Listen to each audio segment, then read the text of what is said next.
আজকে দিনটা আমি শুরু করেছি জিম থেকে।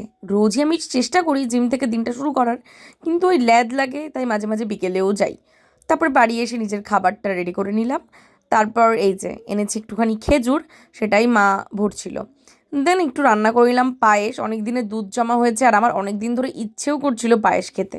চালটা তো অনেক দিন আগেই এনে রাখা ছিল, কিন্তু রান্না করার হয়নি। পায়েস বানিয়ে আর কাঁচকলা আলুর তরকারি রান্না করে চলে গেছি আমি স্নান করতে। স্নান করে এসে নিজের ফেভারিট টোনারটা একটু দিয়ে নিলাম।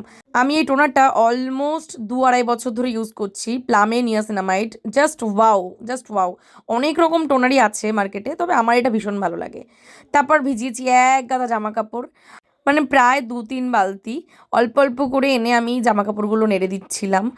তখন কিন্তু বেশ ভালোই রোদ ছিল, তো আমি ভাবলাম যে বৃষ্টি ফৃষ্টি আর হবে না। কিন্তু আমার কপালটা মানে এত বেকার, এত বেকার কি আর বলি। দেখো মানে বেকার কপাল কেন বললাম, পুরো ঝমঝমিয়ে বৃষ্টি, মানে আমার সব জামা কাপড় ভিজে গেছে আর কি। তারপর চলে গেছি আমি আজকের আনা মাছ মাংস ধুতে। তো আজকে আমি এনেছি শঙ্কর মাছ। অনেকেই খাও আবার অনেকেই খাও না, কিন্তু আমার কিন্তু বেশ লাগে। আর এনেছি একটুখানি চিকেন, একটুখানি না, মোটামুটি অনেকটাই।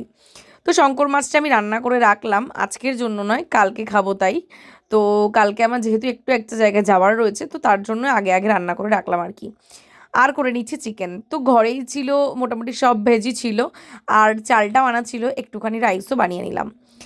ভালো একটা খাওন দাওন দিয়ে দিলাম একটা ঘুম। ঘুম থেকে উঠে দেখি বাইরে পুরো অন্ধকার। বাজে রাত 8টা। চলো টাটা।